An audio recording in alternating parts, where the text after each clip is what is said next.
Yes, yes, yes, yes, man. Assume you guys can hear me. Pulling up IG. Ears open. He said, all right. From chaos to cash. Yes, yes. You guys can hear me. Let's see. All right. Thumbs up. Nice.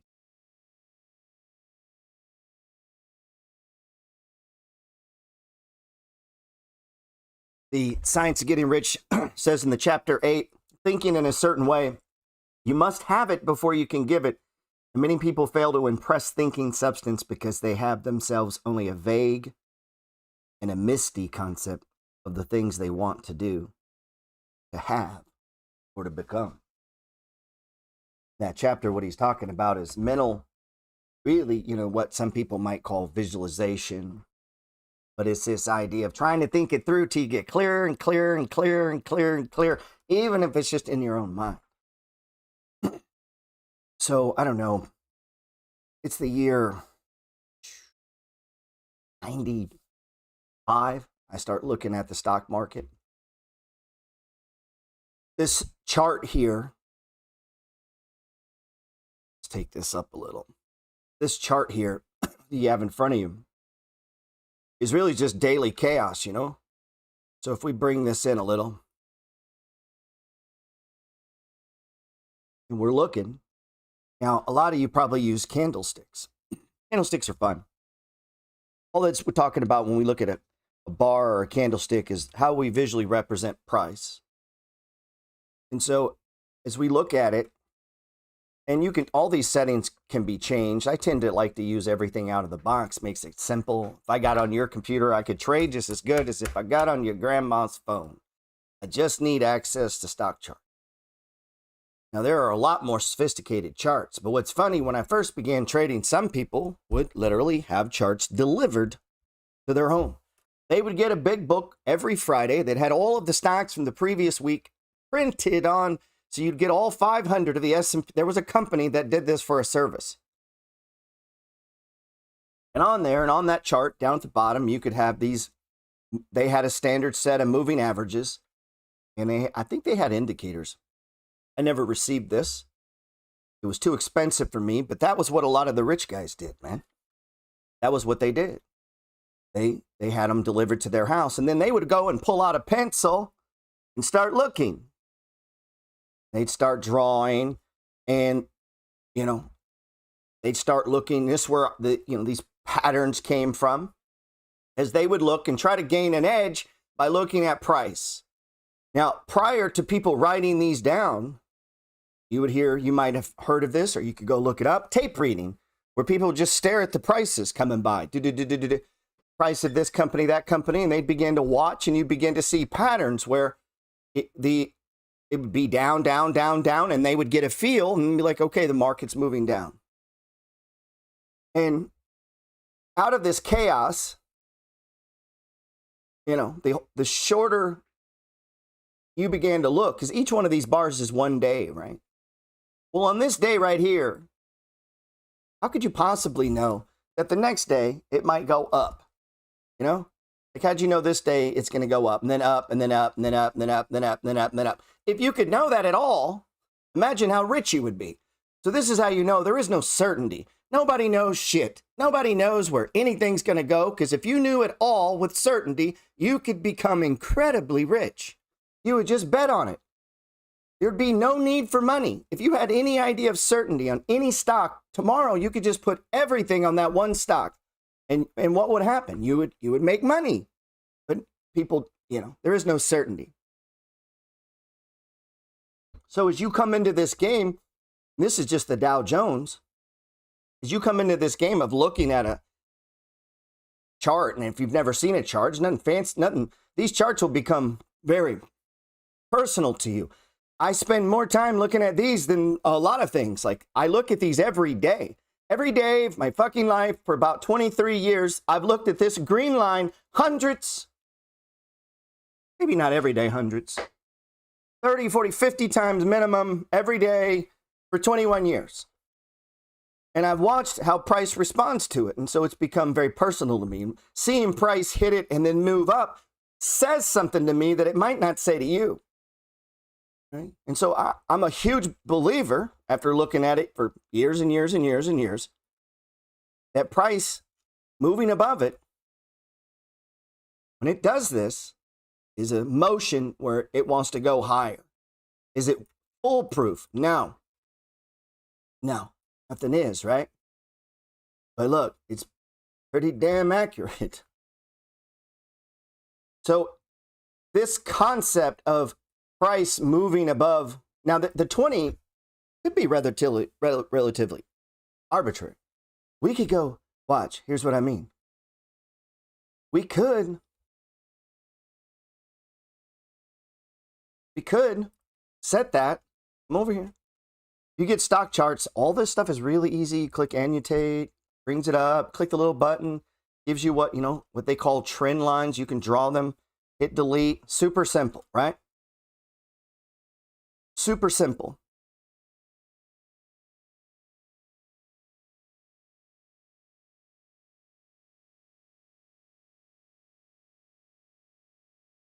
We could change this to a, let's change it to a, damn it, hold on. Sorry, it's waving at me through the window. Out of here. Let's change that to a 16-day. I just made that up. Look, still not bad. So why did I use a 20-day? Why 20, man? Maybe you sit and you go, and I used to do this. I would look at oil and I'd sit and change them, just change them till one of them looked more responsive.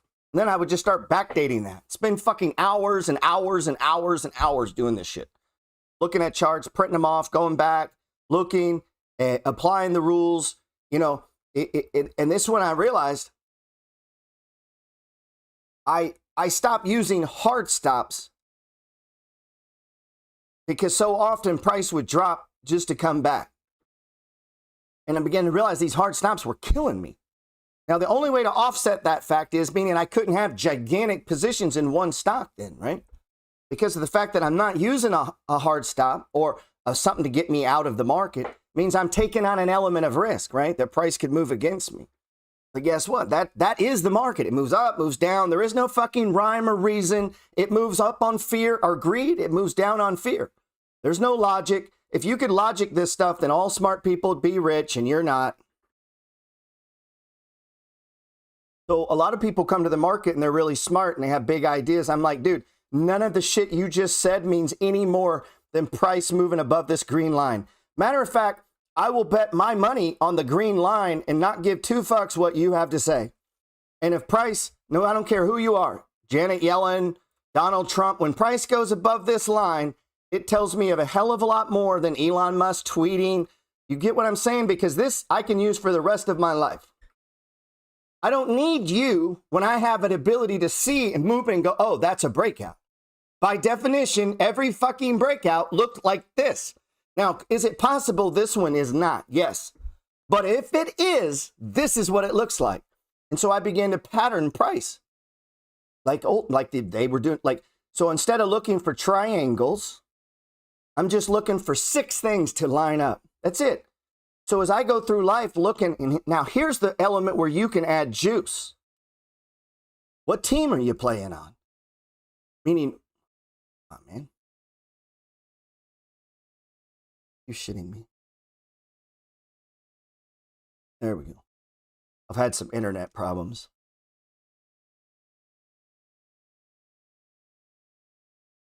So if you go to the newsletter, thepetersreport.com, just click my bio link.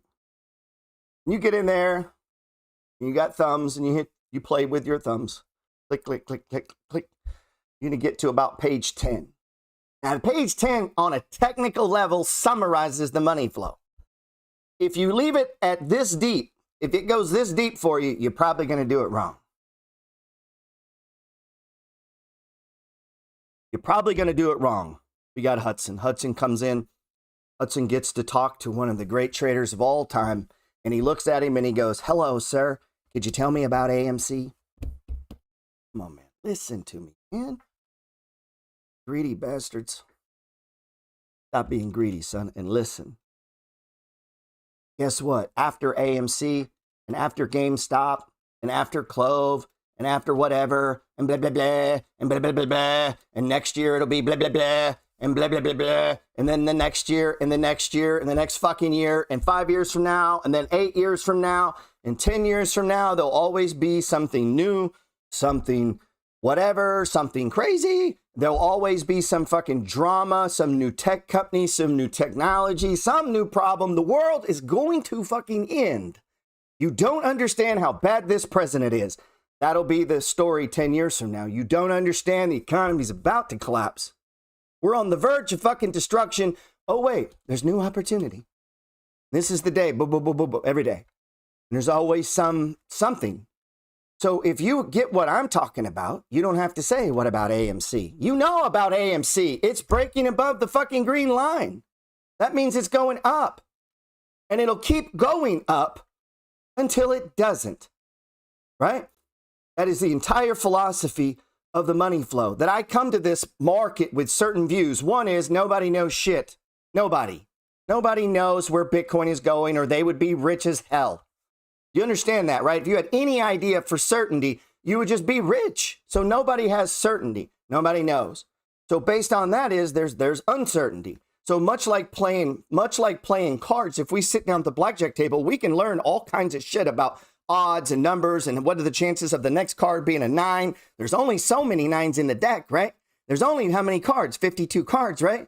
So as you go through, how many kings are there? Queens, jacks, kings. You could begin to write them all down and come up with a statistical formula what the next fucking card is, called card counting. You're allowed to do that, right? Well, you're not allowed to do it in a casino. Now, how do they combat that?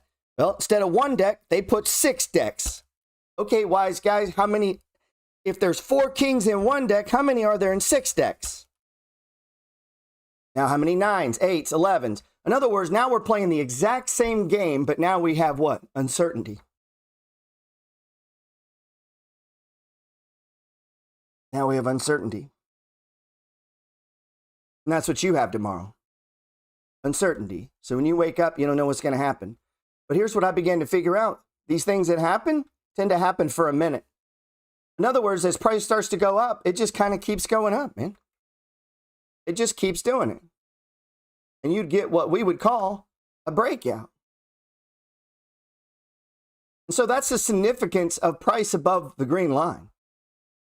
And it doesn't matter if it's coffee, oil, interest rates, bonds, muni bonds, business development, BTDs, REITs, ETNs, ETFs, mutual funds. It doesn't matter. Bitcoin, Doge, AMC, it's all the same. Greed and fear. It's what moves it up. Greed moves AMC up, not earnings, not expectations. Nobody even knows a fucking movie that's come out in a year, right? There's no fundamentals behind this. It's just fucking greed, pushing it up. That's fine. That's what moves markets. That greed is always there. It moves in and out of different things all the time, but it never goes away. This is why this game always plays. So when you don't feel like doing it on Tuesday, a lot of people do. And when you don't feel like doing it on Wednesday, a lot of people do. And they will get up every day to take all of your fucking money. How about that? How about for 100% certainty, you're not the smartest person in the stock market, probably near the bottom. That there are billionaires that wake up every day, turn on their computer, look at their phone, and their goal is to take your money. And they've been doing this for 33 years, getting up every day, looking at these charts, whatever indicator they look at, whatever lines, what all these things they see, they know all about it. They spent fucking hours upon hours upon hours upon hours of looking at this shit. Over and fucking over and over. And they're drawing lines on these. They're drawing the boxes out. They're trying to take your money, man.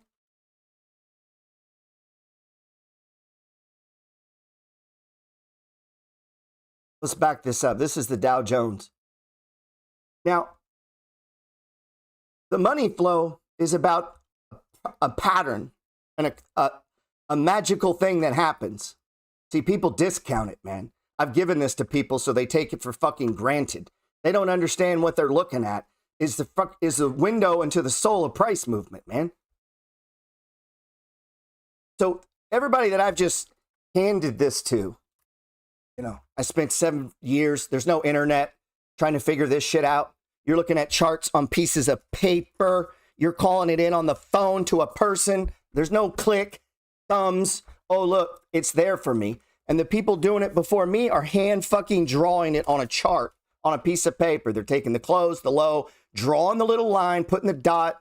They're not drawing a candlestick. That shit came later. Japanese are doing that. We weren't doing that at first. First, people were doing bars because it was easier to draw on a piece of paper. And so the guy would draw it. Exactly what you see right here. They would hand draw that. They'd use a red pen if it was a down day, meaning the close. Meaning the close is below the open, right? What that means? What that means?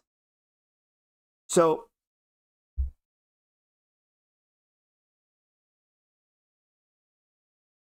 you got to get in. The point I'm trying to make is you got to get intimate with these charts, man. And so here's what I began to observe. And nobody ever told me this. Price wants to go up 70% of the time. Now that could be 68, drifts into 71. This general notion that over time, and in the book I call it 71% of the time, I just say 1 to be funny, like 70% of the time, it just wants to go up. The problem is it's not a straight line. Price can only do one of 3 things: move up, move down, go sideways. And I believe price does this, but it does it over 4 stages. Now, it's not going to always do it. It's not going to always do it perfect. And some stocks are going to get out of whack and they're going to be all fucked up or something's going to happen. Why? That's called uncertainty. You don't know the next card, even if you're the best card player. You could have and you could think you know. You could use math to determine it.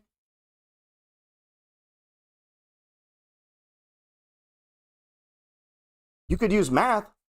The smart guy could sit down and go, well, based on odds, we could divide blah, blah, blah, blah, blah, blah, blah, blah, blah, blah, blah, blah, blah, blah, blah, blah, blah. Right? You could do that. But guess what? He don't know the next card. And so as I would watch, I'd begin to see price would fall in and it would start going sideways, sideways, sideways, day after day after day after day after day. And they called that an accumulation. I didn't come up with that. But the stuff I was originally reading price went one of 3 ways: sideways, up, or down. That's it. And it was like, no, it has another sideways. And then it could go down, could go up. But we could begin to identify these based on what, you see where that circle is? That's price going below that 20-day moving average. Now, just look at this pattern, right? Look, just the general of the look. 1, 2, 3, 4, 1, right? If you look at that, and let's back this up. That's harder on indexes. Let's look at let's pull Coke. It had a good pattern here a while back. You're going to start to see it. This pattern's going to emerge all over. There'll be smaller ones. Sometimes you'll get them inside of each other. Those get tricky, right? Where it goes sideways, goes up, sideways, down, and then picture perfect. This is what you just call an underhand pitch, man. Right? That's this, man. It's clear as day. It's like God came down and said, oh, by the way, you wanted some money? Here's some money. Just open your eyes. Just look, man. Just look. Like, why not look at Coke every day? Why just some days? So what do we do with Coke now if you're long? Just stay long. Why? It's just going up, man. Look, it's just going up, up, up, up, up, up, up. And the slightest dip below it holds support, and then it goes right back up. What is that? That's a runaway. It's just running away, man. Any dip, it just keeps going up. And you say, well, how do you know? Look, you see these dots right here? We're jumping ahead, but you see this 5-day, 10-day? As long as they're on this side of the green line, you're all right, man. Even if price dips it, it's probably going to hold support. You assume it does until these lines, you don't have anything to worry. The moment that happens, now we got to worry. Maybe we don't. Depends on what it is you're trying to accomplish. And even that's not foolproof. Look, price kept going, man. Price kept going. And inside of this movement of price that's just steadily going up is what? News. News. Drama. Politics. Interest rates. Wars. Viruses. Right? All that's going on. That's why nobody knows shit. They don't know for certain. And just knowing that and saying that out loud, nobody knows, makes me feel good. So now let's look at it. Here's one. So a guy, let's see, where'd I put my?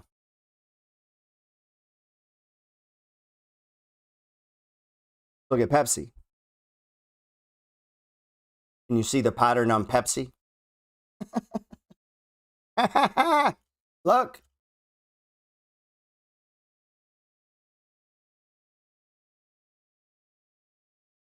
Now, the pattern becomes more clear when we begin to bring in all the pieces. So it starts with, first, I'm visualizing this pattern. And then, how do I want to use the pattern? There's no certain way to use it. Let's say I've got a bunch of dividend stocks and they're buy and hold, and I don't really want to sell them. All right, good. When would be the best time to buy more? Up in here or down in here? Like, when do you think if you want to accumulate wealth, you should buy stocks? When they're low or when they're high? Like, come on. But you say, well, I don't know if it's done going down. I know, nobody does. But what we can do and what we do know is what bottoms look like. And I know what every fucking bottom looks like. All of them. They're all going to be the same. They're going to stop going down. They're going to start going sideways, right? And you're going to have multiple days in sideways action, which we call accumulation, meaning shares are being accumulated at a rate that they're keeping it from dropping any further. So look at this chart. You're going to see that, right? So each day you can track it. Each day you go, okay, is this the low? You draw a line. And this one is. We had a fake breakout right here. Look. And I would have said this is a box. You got 4 days actions holding this line, right? That was the bottom. We can put a line. You say, how you know? Because it happened. You draw a line. You're watching it every day. And then it comes up. Look, we're breaking above the fine. We're about to break out. So inside of you looking at this big pattern, if you as we back up, you'll see, even though you may have got busted there or pulled back, look, that stage one went into two, didn't work, fell down. And now look, this bottom is exactly the same. The bottoms all look the same. And if it went to another one, guess what? It'll look the same. And you'd say you can't buy the bottom. Bullshit. I can buy all the bottoms. They all look the same.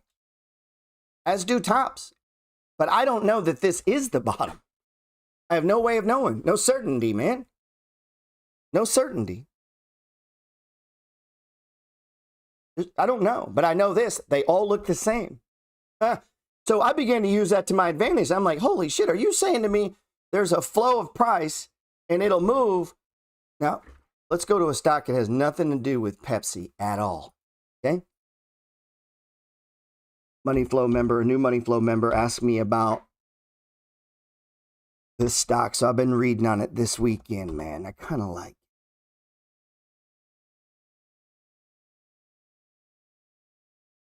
ALVR. Now, do you see what I see if you just step back and look at this? And the sign says, long-haired freaky people need not apply. This big. Now, I started to come up with a name for these. I need a name for these phenomena because this is one of those ones that it becomes super clear in the big picture as you're looking at it. It can be a little hard to play it in the. Look at this. This is what you see, right? Sideways, up, sideways, down. Oh, man. Come on, man. Oh, come on, man. You must memorize this pattern. See in this picture. You should see it in your sleep. This is all I see, bro. People talk to me and I'm like, oh, man, this is what I see. I feel like we're going into a stage 4 here in this conversation. Like, I just see this everywhere, you know? Money flow trading system is a trend strategy that hopes to capture the uptrends, avoid or downsize share size, or capitalize by shorting the down moves depending on your goals. This strategy is based on the belief that price moves in 4 stages. 71% of the time, the S&P 500 is in stage 2 breakout, and the market is in an up phase. That's just a basic belief. And guys say, well, what if it's 61.7? Well, okay, bro, it's still an edge. The edge is that stocks want to go up over time, period. Okay? You say, well, maybe that's not true. It is true. Go look. Go look at a weekly chart. Go look at a monthly chart. It's all available public. There's nothing secret here. No race, age, sex. There's no discrimination. You just pick up your phone and click weekly. So if you looked at this chart, I don't know about this company. Let's try this one. Hit the weekly. Holy sheep shit. On a weekly chart, we see this same pattern too. Wow. See it? Jeez. Very cool. That's very cool. God damn. What do you do when the monthly, fucking weekly, and daily line up? All saying stage 1. And you go look and the fundamentals are good. Damn. Like, I don't know what bigger. So let me give you an example of how you use this in the real life inside of the money flow. H&R Block. I'm in a car. I've been drinking. Happens a lot. I'm not driving. And I'm sitting there. And I'm always asking the universe, hey, I would love to have a stock, man. Just send me a good one. Give me one that can get me about $10,000, please, sir. Please. I need a stock. Just send me one. Matter of fact, you don't have to give me a new one. Shit, tell me which one I already own could make 10,000. Like, I'm thinking like this all the time. Like, I'm just expecting to receive this as I study these charts, as I learn this concept of the box. So inside of what we just talked about, that's why you can't just learn this in a couple days, man. This is bigger than the fucking charts. It's bigger than the stock market. It involves your mind and your spirit and your soul and looking around and getting in tune with what is happening. And being on the other side, am I chasing money or am I watching people chase money? Am I a boss player here or am I fucking confused, looking for direction from someone other than myself? Meaning I don't trust the spirit in me. I can't see this pattern that's fucking obvious. And so what I began to see is like, this is super obvious. I don't need anybody's help or opinion or anything unless I just want it, unless I want to collaborate. Where 2 or more people come together, there's power, man. Jesus said that shit, not me. Even if he's fake, it sounds pretty good. Doesn't it kind of make sense? Don't they? That's how companies work. People come together for a common goal of making money, profit. But some people have too big a fucking ego to let that happen. Some people have to take shit and filter it and say, oh, let me change that. Right? They can't do the obvious, man. And so what I began to realize, when price would drop and stop and start to go sideways, I didn't come up with this shit. The universe came up with this shit. It's been doing it ever since they've traded. Now, people called it different names. They called it, consolidation zones, this, that, whatever you want to call it. It stops and goes sideways. Right? And when you catch the move above that green line on whatever you're following, that is the beginning of a stage 2 breakout. And if it comes off of a pattern that very clearly, if you step back and look, you're like, wow, that looks like the money flow. So I'm sitting in a car and I'm always saying to the universe, sir, I'd like to have a stock. And I look and I read bearings and I look around and I talk to people and I just listen and I look, never from a sense of fear or, oh my God, or what if the stocks go down? Good, take them down. I hope they go so fucking low, you sell me all your stocks. I think this all the time. Guess what happens? That gives me courage. So when people say, well, what if it goes down? Good, I hope it goes to 0. I hope we're dead fucking wrong, man. Whatever. We're already in it. Oh, wait. You could operate with certainty? Yeah. Inside of the idea that nobody knows. That's called conviction. Right? So here's an idea. If you suffer from it, don't buy the stock. Oh, wait, that's different. Right? You could research it. You could research it. And so that's what I began to do. I said, listen, if this game of uncertainty plays out with prices moving up and down, what if I began to trade the same things? Like Netflix isn't going to zero, man. And every time it goes up, it does this first. So every time to buy Twitter was after it went down. And so when the guy says, well, what if it goes down? Good. We can only get it to go up if it goes down. We need fucking stocks to go down.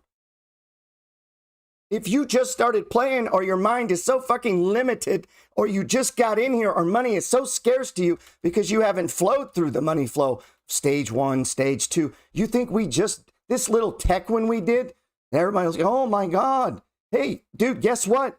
You're going to have about 100 fucking more. You're going to have 100 more. There's going to be crashes. Let me let you in on something. Sell-offs.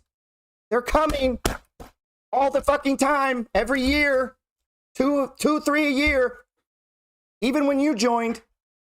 So even when you got in the stock market, guess what? Prices go into stage 4 declines.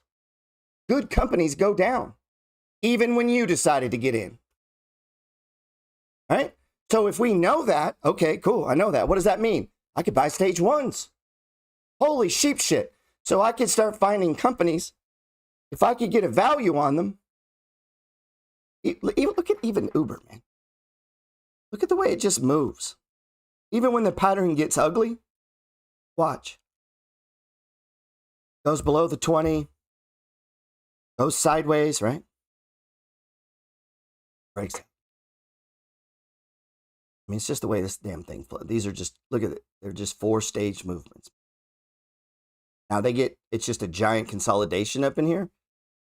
And we're getting into the weeds now, but when these moving averages go sideways, that changes the game. But this big, look at this stage 4 decline on Uber. And then what? Goes sideways. Price closes above the 5-day moving average. RSI goes extreme. So another thing inside the money flow, I'm looking for the alignment. 5-day, 10, 20. How are they aligned? I don't care where's the 5, 10, 20? Are they numerically ordered going up or are they numerically ordered going down? That tells you direction. And then guess what? Still not certain. But that is the alignment when it goes up. Meaning every time it goes up, it goes 5, 10, 20. Every time, for every stock, for everything on planet Earth, when it goes up, the 5-day crosses 10, 10 crosses to 20. Every time. So if we know that, guess what? We could use that to our advantage, right? Especially if we go look for things that might be undervalued. Let's see. Uber. Let's put it in tip ranks. I'm just randomly grabbing shit, man. 27 people cover Uber. The average consensus is it's worth $72. All right. So we know it's valuable. Where's it at today? 50. 50. 50. So if we're watching the money flow, and I watch Uber all the time. Why? This is a kingmaker, baby. Uber could make you a fortune. Uber is one of those stocks that if you play it and you play it for the rest of your life, dude, 40 million fucking people a month use this service. 40 million. Let's raise it by $1. That's $41 million in revenue next month. Let's multiply that times 12. Looks like billions to me. Meaning they have the ability to scale up. You have a business that millions of people use every month. It's become synonymous with food delivery, right? When do we want to buy this? After big sell-offs where the RSI goes extreme, right? Now it's got my attention. Do I want to buy every day on the way down? Nah, you could. If your vision's long enough, if you believe, if you have that conviction, buy away, shit. If I'm trading, if I'm shark fishing, so to speak, I want to catch the exact fucking day. Meaning price goes down, it stops, puts in a bottom, starts to go sideways and creates a box, which is defined by 4 days holding the previous low. That is the earliest you can call a box. A box would have 4 sides. So the clearest vision of this we just talked about that I can think of off the top of my head is Coca-Cola. Guy says, Gerald, I'm having a hard time with boxes. I know. Because you just started. No shit. It's hard to play golf the first few times. Might take you a fucking year. I'm sorry. I'm sorry if it took you a year trading. I'm sorry if it took you 2 years. Some people spend 8 years in college to learn to be a lawyer. It might take you a minute.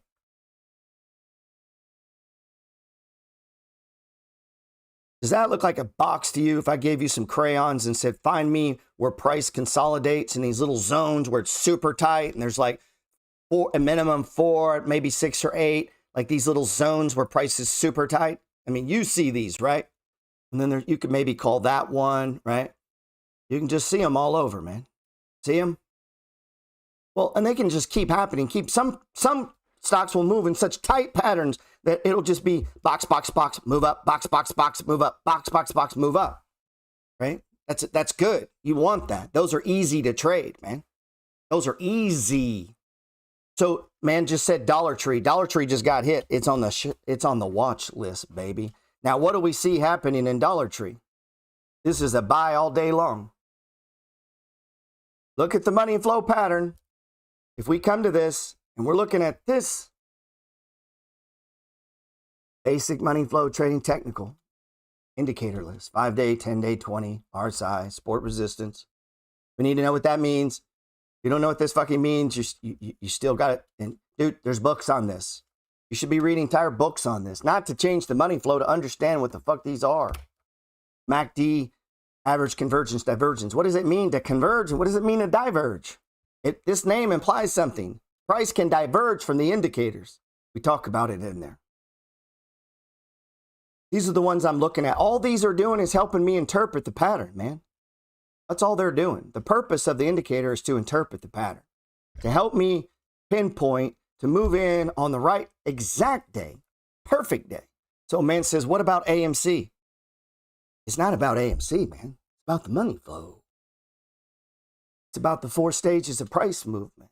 Because once you learn that, you can trade all the AMCs, baby. There ain't nothing wrong with it. Trade all of them. Shit. You'll know when to move in and out of Doge. Like, it'll give you order, man. Inside of a world that is very uncertain. So one of the concepts, I said, remember, price always moves up 70% of the time. Well, there's also this idea where it's been before. That's kind of where I assume it'll stop again. And that's to the downside and to the upside. So as this chart unfolds, we might could do a minor one right here, though. Little PS there. I don't know direction.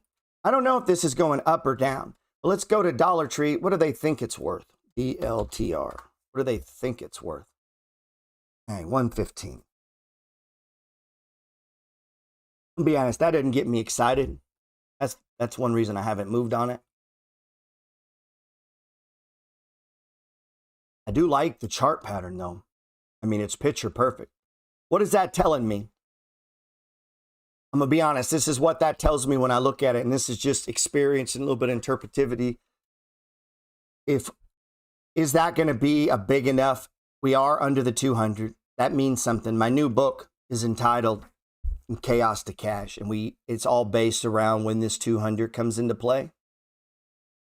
The moment it goes under this box has more value. Okay? If you have an object that's undervalued and it's trading below this gold 200-day line, just to let you know, price tends to hold it, okay? And you'll see that all the way out. Price tends to hold it. When it breaks it, it tends to go below it.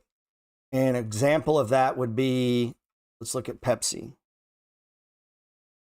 These are just assumptions I make.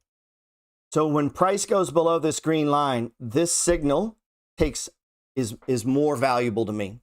Meaning I might add options on this.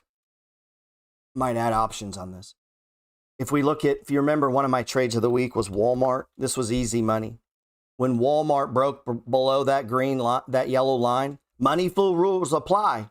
It just tells me when it goes below this yellow line, way below. This one went stupid extreme. Gerald, how could you know the bottom and buy the box? Because they all look exactly the same. Price puts in a bottom, right? There's your box, starts to go sideways, closes above the 5-day, check, check, check, check, check. Stage 1, we're like, okay, this is a stage 4 decline, starts to go sideways. We're in our stage 1. Now all we're looking for is the breakout above the green line. And that's going down below the 200. And when I came, that was at what, 127 at the time. I think Tip Ranks had 160 on it. Is there a market for this higher? Yeah, 167. So when I put that signal out, it's because it went radically below the 200, all the way down to 126. So every day I'm watching, is this my box? No. Is this my box? Not yet, not yet. What? I need these moving averages to come in. So as we're staring at this, right there, what does it say? 5-day, 10-day, 20-day. What am I looking for? These to come together, go sideways, right?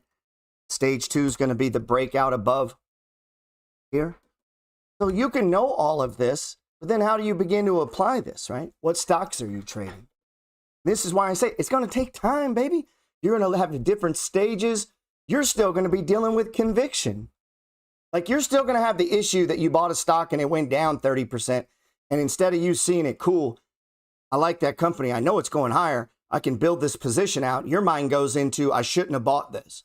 So instead of seeing opportunity, you see fucking problems. I'm telling you, this is how it works.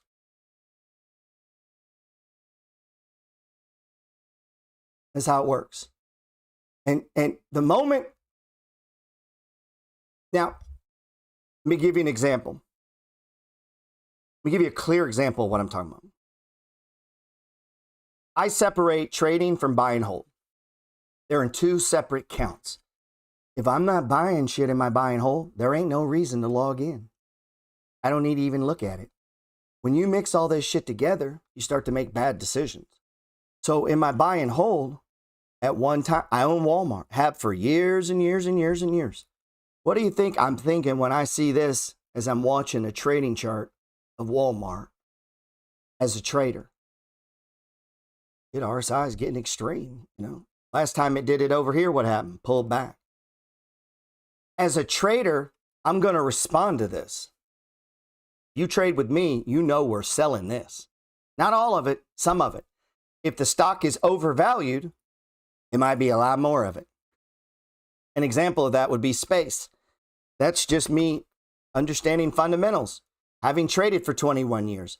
You remember, if you were inside with the Money Flow gang inside our Discord, and this thing went up, I posted several times, you need to get out of all of the shares that you're not cool writing down.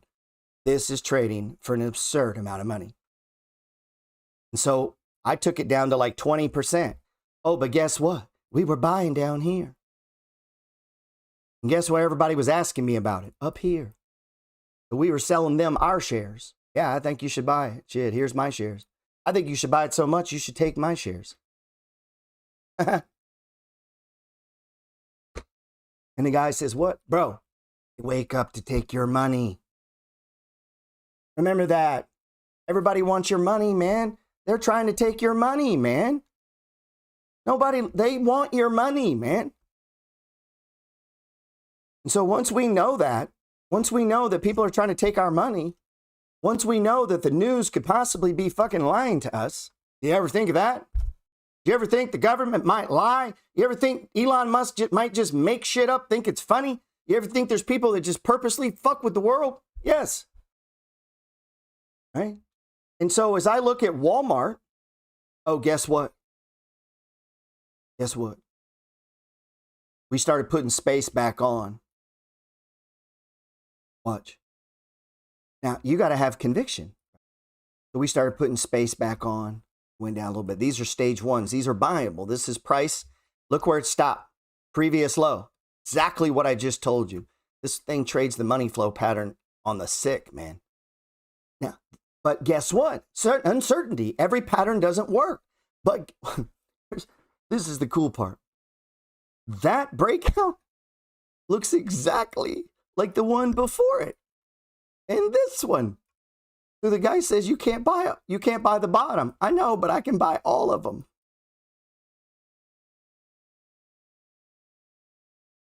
Oh, man. Look. Now, this is where you want to be a buyer, right? That's when you first start looking. Money flow rules apply. Do I have a box? Is price moving sideways? Is it undervalued? Yes. Good. Moves down. But look, you can't go big there. Why? There ain't no breakout. 5 to 10 to 20. They're all still pointing down. These are nibbles. Nibbles. Nibble, nibble. Why? Because I don't know that it's going up. I don't know that shit until it happens. The moment it happens, I assume it keeps going. I'm not looking for a reason to get out. Some of you guys sell it on a pop. You're so unused to making money. Your mindset's so fucking limited that one day you get handed money. One day you're like, ooh, I'm going to take that. I got to go. You don't want to ride it from here to here. You just want the little pennies. You're so used to losing all the time. You don't have the balls to hold something that goes up huge. Well, it might go down tomorrow. Good. All of a sudden, when you get that mindset, I have an advantage over you. Remember, I'm trying to take your money, man. I don't know who I'm trading against. Might be you. There's somebody on the other side of every trade. But here's the thing. They don't believe this. They don't believe stocks go up 70% of the time. I don't know how you operate and you don't believe that. If you don't believe this, you can't get rich in the stock market. If you do not believe that, I don't know how you could. Because the guys that get rich by just holding their stock, they must believe this because they held them, right? I read a thing here recently that said the average person holds a stock and they're buy and hold 2.4 years. 2.4 years. By Fidelity, individual stocks. So look at space, man. Before I lose my train of thought, look where it stopped, man. You remember I told you we assume it's gonna go where it was before? Come on, man. We're stopping. So it'll probably pull back to right here. Around here. Pull back a little. And then we'll head higher. And where's our target? Shit. The moon. 58, baby. It's been there before. Why can't it do it again? But guess what? It might do a couple of these. Might do a couple of these. Right? That's the pattern. It's price. That's it moving. The 4 stages. Man. Come on, man. Oh, my man that they held their stocks an average of 2.4 years. So let's just go to tech stocks. Shit, fuck it. Let's be simple. QQQ. QQQ. Let's say you just bought that. You're just dumb. You don't know anything about, which is one of my favorite trading ones. I like to trade the TQ because it's a triple leverage stock. Triple leverage, baby. $1 buys you 3. $1 buys you 3. You should always be trading a triple leverage fund or 2. I trade about 6 of them. Means $1 buys you $3 to the downside too. So when you catch this run here and it goes from $280, what is that? 338 is a big ass move, man. You know what to do right here, right? Get out. So I get out of these triple funds. I don't overstay my welcome. And if you remember Money Flow Gang, we got short right there. Anyway, why would I cover my short here? Stage 1, baby. Like we went into a stage 1 now. 5-day, 10-day come together. Price pulls above it. This could be the bottom.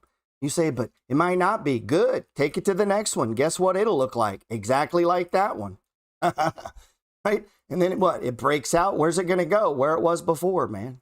Where did it stop? Right where it was before. And then what happened? Came down. Where did it stop? Right around where it was before. You know? The problem we're running into now is these are all-time highs. If it breaks, that's blue skies. There is no top. I don't know what that means. It goes where it goes. Shit'll establish a new one.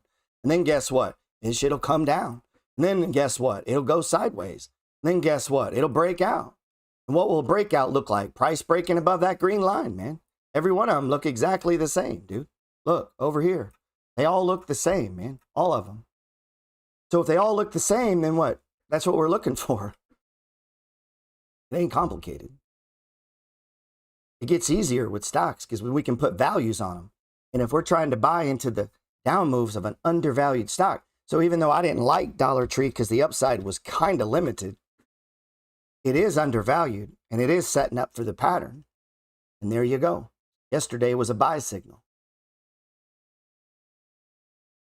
Anyway, let's say a guy held this stock for, I don't know, 5 years.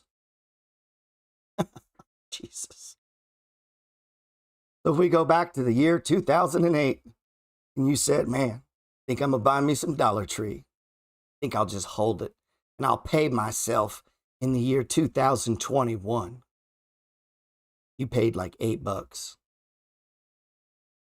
Now, today is 110, not counting stock split. Shit, I don't know if it's split at all. It's only a 10x, man. That's a 10x, right? We're just randomly grabbing stocks. Shit, we can just grab them randomly. I mean, not that complicated. But what if inside of this game, all we did was add to stage ones? I'm assuming there were a couple in there. This is a monthly chart, right? Yeah, I'm assuming there's some more in there. You get what I'm saying? Like if we're using the money flow to buy the stage ones only, and you're buying hold to accumulate, it's a lot of money, right? You're buying bottoms. Now, you could buy tops. Shit. I mean, over time, that'll work too, but I just like the bottoms because you get more money. That's just a random stock. Shit, we can just grab random ones. About Twitter. Give you the keys to the kingdom. You want to know about specific stocks. I just told you how to trade Dogecoin. I just told you how to trade AMC. Let's see, did AMC break above that green line? Let's see if money flow rules apply. And a guy said to me, Gerald, what should I do with it? I said, Woody, it's going up. Yeah, but I own shares. What should I do? Read my fucking book. And you wouldn't ask this stupid question. It's a stupid question, bro. I wrote about it like 6 years ago. Told you exactly what the fuck to do. Give it away. Tell people 3 hours a fucking week what to do. Why are you asking me this question, man? You sell some. It's above the green line. There's nothing to do. What you could do, stop watching fucking TV. Stop looking for other people. Get a set of rules and a discipline and fucking conviction. Understand what you're trading. Use proper position sizes. Act like a fucking shark, like you want to take people's money. Professionalize this shit. Get yourself a trading log and act like you want to win. That's an option. That's what I would do. That's what I do. That's what I do. That's what the money flow is. I sat down. I'm not a writer. I sat down and wrote rules for myself and said, these are the 10 fucking commandments of my trading. And I put them on a piece of paper, man. And then I started, okay, I'm going to try to find stocks. Lord, I would like stocks. Could you open my fucking eyes to stocks? Everywhere I go, can you please show them to me? And I would look and I'll ask strangers. If you're a friend of mine and you've ever hung out with me, you'll know this is the God's truth. We'll be somewhere and a guy will talk and I'll say, do you own shares here? And he was like, what? And it's always the same. Look, dummy, do you own shares in the business or do you just work here? Because if he don't own any shares, I probably wasted my time talking to him. So virtually everyone says no. One day I'm at McDonald's in 2012. Yeah, we were playing this game before you came along. So 2012. So let's back this up to a week. Before you got into stock market, it was doing these 4 stages. Okay. Let's see. Now we got to take it back to a monthly. Where are we at? Right around in here. Looks high, right? And we started getting this big sell-off. Now, it don't look big on this chart because this is a damn 20-year chart, right? But if each one of these little red things is 1 day or 1 month, 1, 2, 3, 4. There was a 5-month slide at McDonald's. And the price went from like $89 down to like 68 or 70. It's now $236. if you'd applied the money flow and just picked up shares on stage ones, you'd be doing okay right now, right? So that's how I play it in my buy and hold. I do this.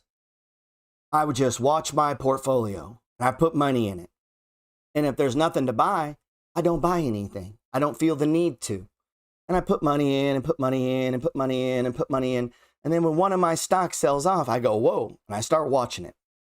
And so what I do, I come over here, and if you look, let's see, I go through, let's go to this one, view all, and this would be all these stocks in this. I have 3 buy and hold accounts. And in each one, I have 1 or 2 spec plays too. There's all above the 20 breaking out. Do you see any money flow patterns? So when was the best time to buy shit? This is when everybody was like, Gerald, what should we do with the stock? The bottom, okay? The bottoms. That's the best time to buy it. Where are we looking to sell it? Around $24. So if we look up here, really, when you don't want it anymore is absolutely the best time for a new person to buy it. Right? So I'll have people literally join the money flow. Well, I'll buy on the stage one. They buy on the stage one. And in a short period of time, they're up 33%. And the other guy's still underwater in it. Same stock, same group, same trading system, different results. Haha. Why? That's the individual element, man. Right? So 4 analysts cover it. Average target is $45. So if this is a buy and hold, I'm trying to get a 10x. My time frame, don't give a fuck.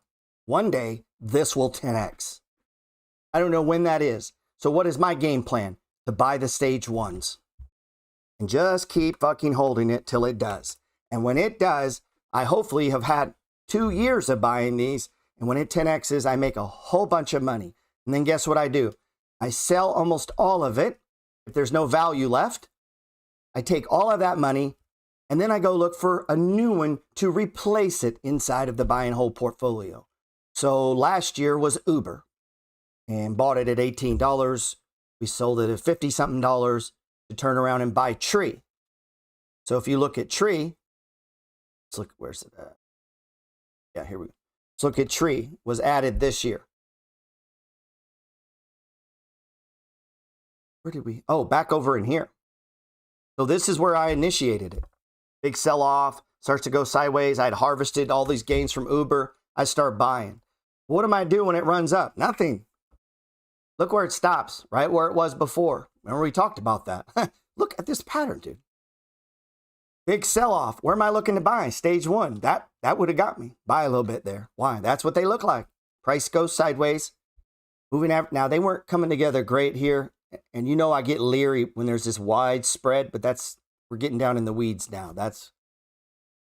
You get my boot camp, I talk about this ad nauseum. This spread, I don't like it. If you notice, the best moves is when they all come together. So just know that when you're buying on a spread like this, it is probably not the very bottom. But if you believe that this stock is worth more, now this is not trading like most people think about it. This is called position trading, okay? This is not so the average analyst thinks it's worth 295. 295. And over here, we're at what? 240.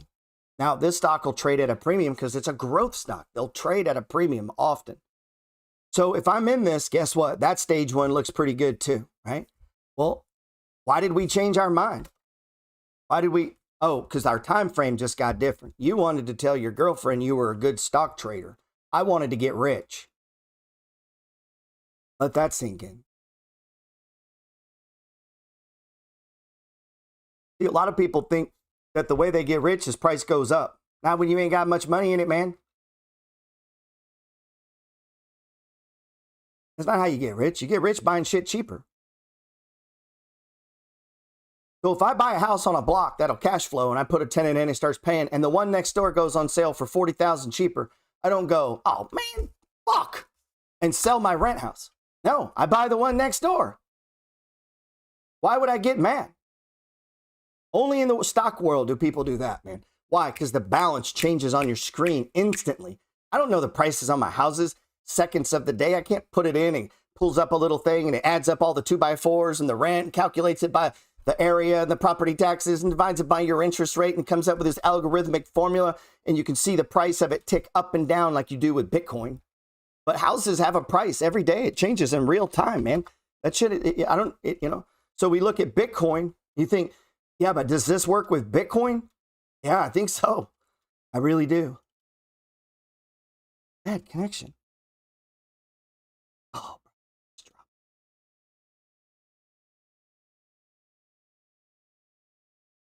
hold on, YouTube. Instagram's treating me.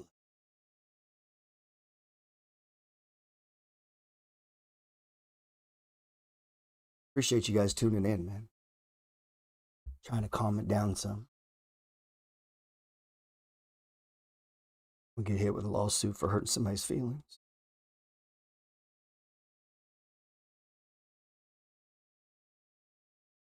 I'm letting this post. Look at that. There we go. All right, man.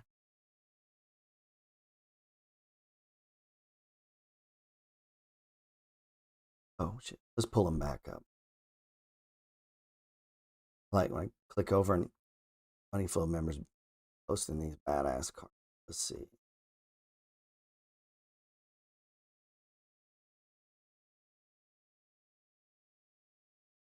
We got some people have some badass cars.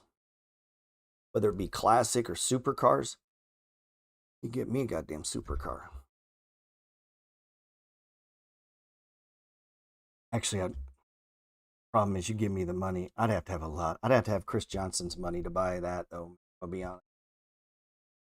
If I had your money, baby, I would buy 2. I'd get the Lambo and the Ferrari. You should get a Smokey and the Bandit car. He said, okay, let's look at some of yours. I buy. Look at I buy. Yep. So, we're looking at I buy. And, where I would be buying it, I buy. That's funny. There's your stage 1. Hopefully you understand why. Once we have an established bottom, this is called a pivot point, man. So I'm always watching these pivot points. And you want to backdate it so that you get in the flow, man. Just start backdating it. Like that was a pivot point, then that was a pivot point. Now this is the pivot point. It's just moving down. The moment the next candle goes above it, you have a line that you can draw. And as it ticks another one and another one, when it now has appeared to have gone sideways, right? Not only that, but we're bouncing off this 200, which I talk about in the new book, right? That's your first signal that you could buy or add to this with confidence that it's probably not going down. If it does, what do? Wait, where's it going to stop? Probably where it stopped before, man. That's just the belief. That's the pattern. But where's this going to run into trouble? Right around in here, bro. You're going to start hitting. You're going to bump up. That doesn't mean it's done. As long as it stays on this side of the 20, you got the 5, the 10, the 10. They're all pointing up. Just stay with it. Just wait. You don't have to sell any until this RSI gets extreme. When that does, if you're trading, if you're moving money forward, that's what I call it. I'm right into that zone. I want to start selling shares. I want to sell into strength without getting out, man. I don't want, how many people got out of AMC and then watched it go higher? Like, stay with it. Let it believe that it's going to keep going because that's what it's going to do until it stops. When it stops, you'll see this pattern. It will roll over, right? Everything will roll over. Look, that's wide open, right? Look, it's wide open. Just going to keep going, man. You want this up in here on runaways. It'll stay in here. Stochastics will stay up in this zone when it really gets to running. The only time this concerns you is when it's breaking out or breaking up. Again, getting down in the weeds. Yeah, I'd stay with this. I wouldn't buy here. If you're buying here, you're late to the party, son. Let's see. I buy.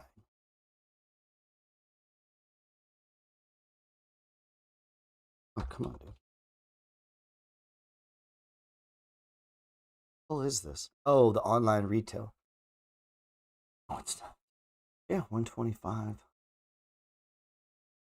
All right, I get it. It's fucking eat.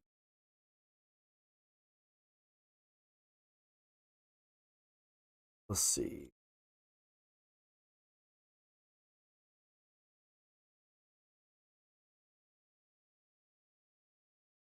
This guy wants you to visit his home. Who's the guy? Yes, ETFs do make money. Okay, UTSL is one that I was talking about yesterday. I'm a little pissed I haven't gotten into this. I normally trade the shit out of this. I have a large position in utilities already. And this is, I mean, a perfect setup, man. I love trading this ETF. It's not violent. It's a triple leveraged. The underlying product is utility companies, guys, like electric companies. So they leverage it. So $1 buys you $3 of the XLU. So if we look at the XLU, so this is $31. Look at the XLU. XLU was up 0.23%. The UTSL is up 0.78%, 3 times. It's $30. XLU is $66. $1 buys you $3 to the upside and to the downside. So if you bought this, the first target is right here around 68. That's only $2. You do it on XLU, it's $2, but you're getting it at a much cheaper price. Boo has run the gamut, hasn't it? No, still got room, bro.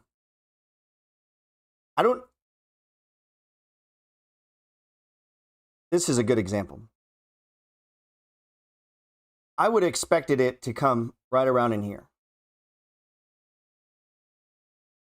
Just this general zone, you know? Well, not that low, but that's how I do profit, targets. So stage one buy, there's your breakout. So in other words, look, you had a stage 1 and you had a stage 1. If you use hard stops, you're busted out. You can get right back in because that's a buy, dude. Price is breaking above the 5 right in there. There's your stage 2. This is where you're buying, man. And look, it gave you a week. All those moving averages, the 5, the 10, the 20, they roll over and they line up numerically. Like this thing was just screaming, buy me. And then look, rips, goes right to the previous high, like actually a little bit below it. I don't know if I would have got out there. Might not have. If I needed money, I might have trimmed there. If I didn't need it, I'd really like to let this run. If you catch yourself too quick taking money, it means you're operating from a sense of limited, like you're seeing everything limited, like, or you're used to losing. Your natural instinct as you get good at this, as you pick better and better stocks, as you develop experience, should be to err on the side of letting things run, because that's how you make the most money. Now, if you're trading ridiculous shit or crazy things or don't have conviction or don't understand them, I can understand why you might be leery. But if you like this and you believe it could go back to the previous high, what is it up here? Ubo. Look, man, they got a 38 on it. Shit's only 29. Why are we going to err on the side of taking money? As I've gotten older and more mature and better at stock picking, I tend to just err on letting shit run. I mean, look at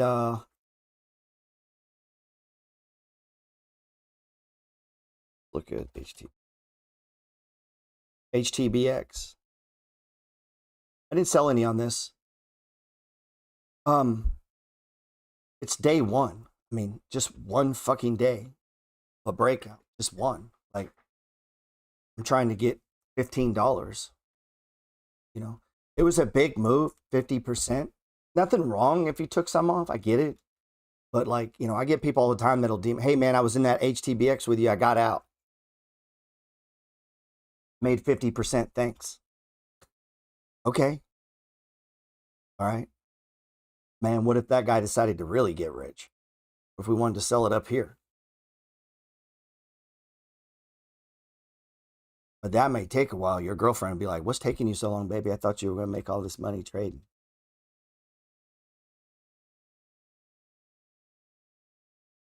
They don't like that little bit of red that happens here. But yeah, I mean, it banged it, especially if you're trying to roll some money for it aggressively, for sure. That's such a big move. It was like 50%. Nothing wrong with selling that one at all. I do tend to err, so I would, leave a lot open so they can keep going. Any tips for beginners? Yeah. Start fucking reading. It says, how do you play golf? Swing the club? Open a brokerage account, sir.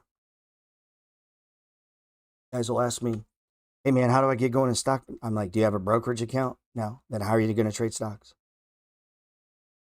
Like, start at the beginning. Like, how do I learn to play golf? Buy golf clubs. Right?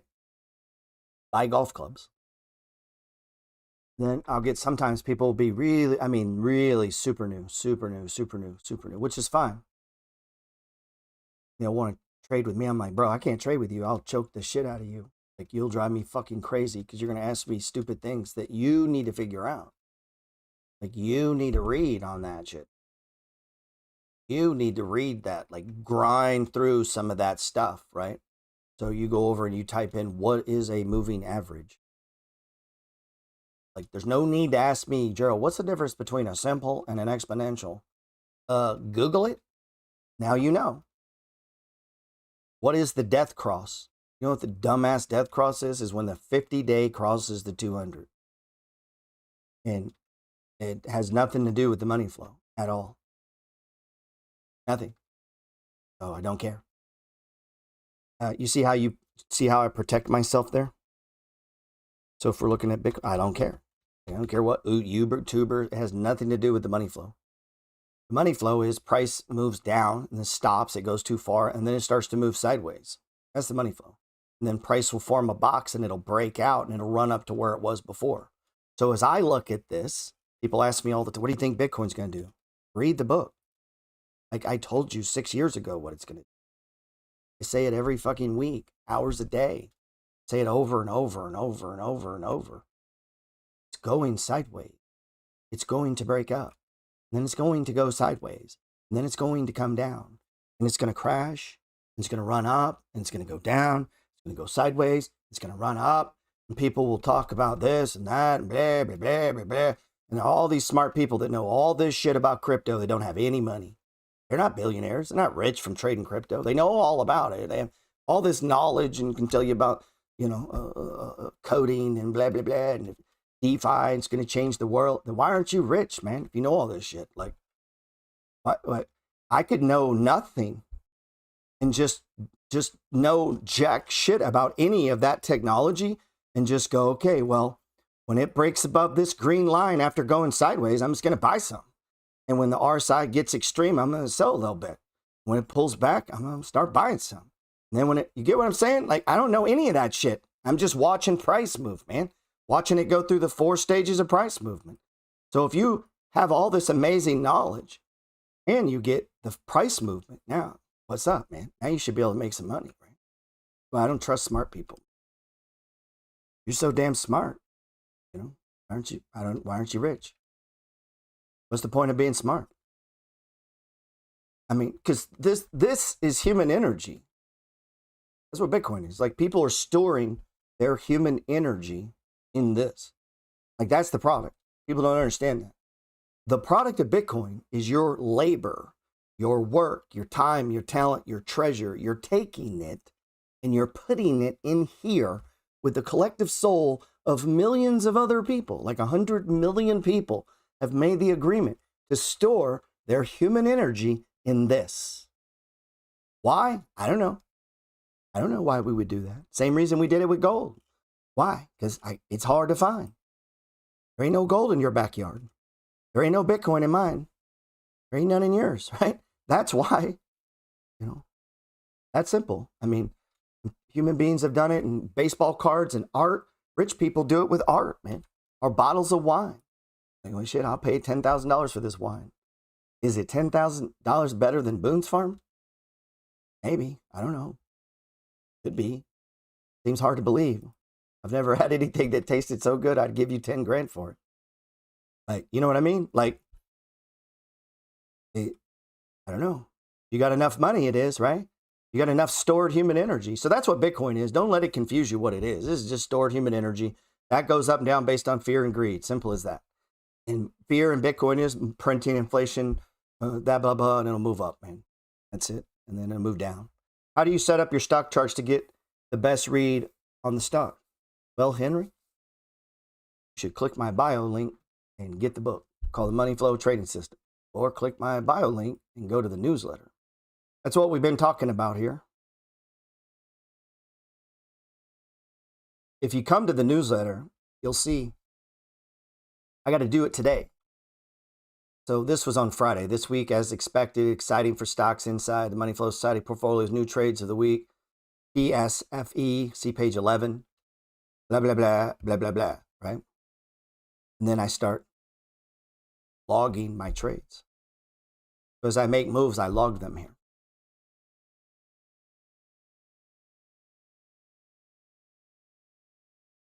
You can go through and see what I did. Look at the chart, see why. Added to Peloton, 429. What was going on in Peloton? 429.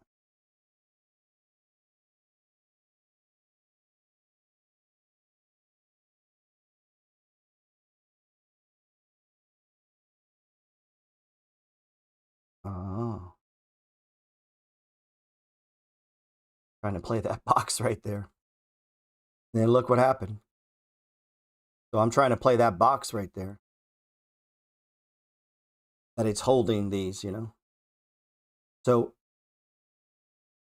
this is a breakout, right? So it broke out, and when it came down, it's holding this stage one. And then look what happens, moves against us. We could get stopped out. We could use hard stops. You could do that. I don't like doing that. I'd rather give it a little room. Yeah, take it lower. I think it's worth a lot more than that. We could go pull it up on tip ranks. It probably has, what, 150. Let's see.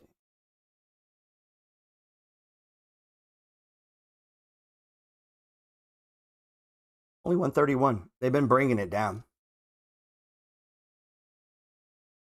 Well, they had a couple of iterations that even higher last week, though. 40, 140, 140.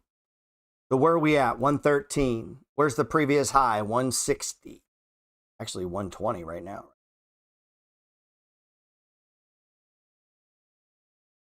Where's our buy days? If you're buying the stage ones, remember we're dribbling or we're adding. Breakout.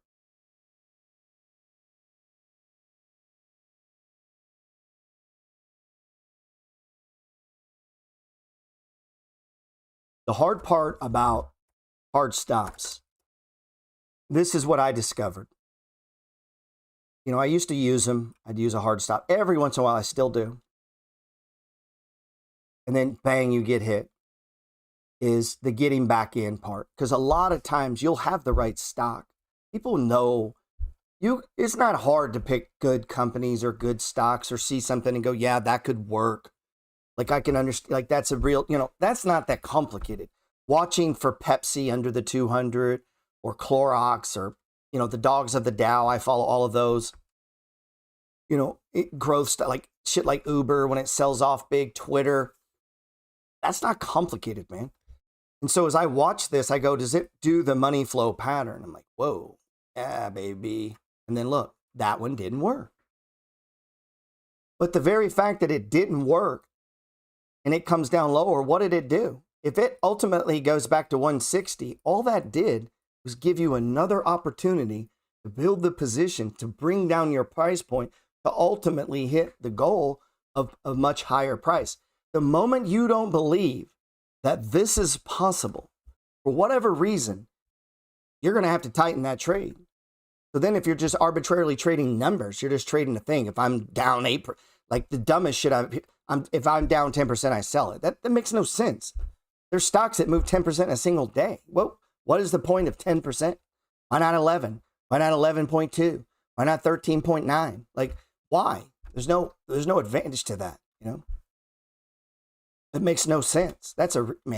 You never, ever, ever hear a fund manager or a hedge fund manager say, we got stopped out.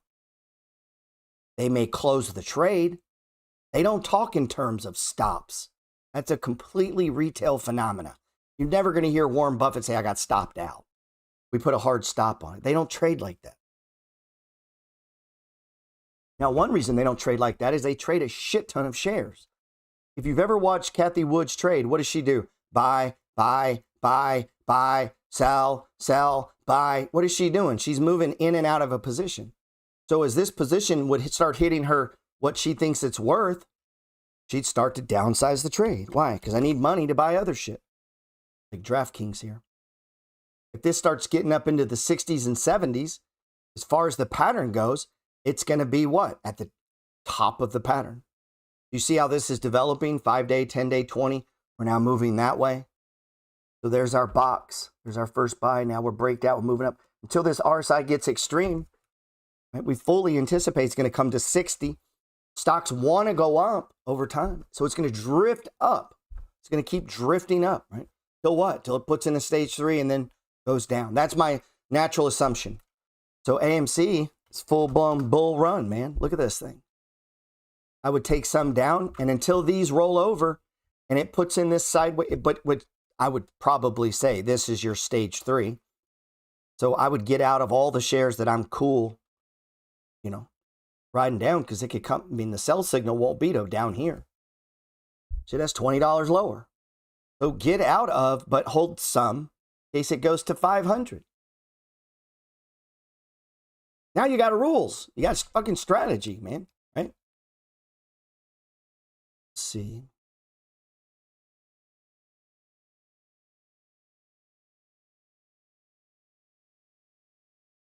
Oh man. Oh yeah, knee. Was that you that sent me the knee? I assume that's how you say it. It's got the little funny knee. Yeah. Look at this. One she just said. Second. Look at these pattern too. They this does it nice. I mean, look at that. There's our box, there's our breakout, there's our RSI. We want to sell some, right? Now, if I'm trading where I want to get in and out, I have friends that do this. I don't do it. So I just don't even enter. They're in, and they're out. That is a completed swing trade.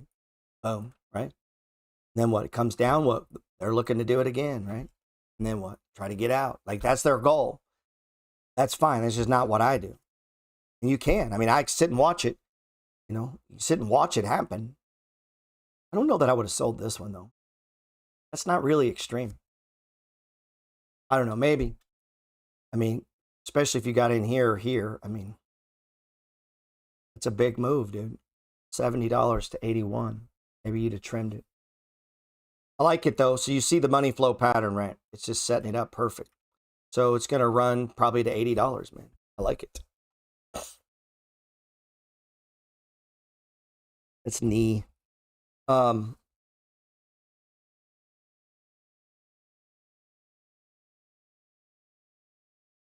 New one that I put out, PSFE.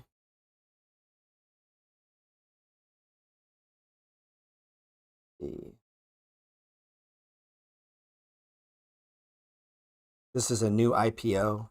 You just back up. You can see it's starting or trying to do the pattern here. Broke sideways, ran up. We're kind of getting that pattern going. It's a new stock, so I'm going to be a little liberal with it. It's $11. So what's my plan with this stock? I'm going to trade this for a while. Like, we're going to move in and out of this for a while. So they got a $17 target on it. Where's my money flow high? $17. So I've been trading in and out of Nokia for almost 2 years. Uber since the beginning. I'll never stop trading Uber. Like, get your mind around that. Like, I'm going to own Uber all the time. It's going to hundreds of dollars. And there's going to be hundreds of stage ones. That one stock could make me rich. You know, depending on how big you want to trade it, what your conviction levels are. If you start getting a lot of these, man, a lot of these, and you're trading in and out of them, all of a sudden your conviction level as years go on. So Roku, I don't give a fuck. We can take it to 10,000. Whatever the number is, it's not too high for me to trade. So I'm always going to hold a core position of a certain number of shares. And I want to build that core higher and higher and higher over time if I can. We just keep trading it. If it gets ridiculously priced, like right now, I think Discover Card is pretty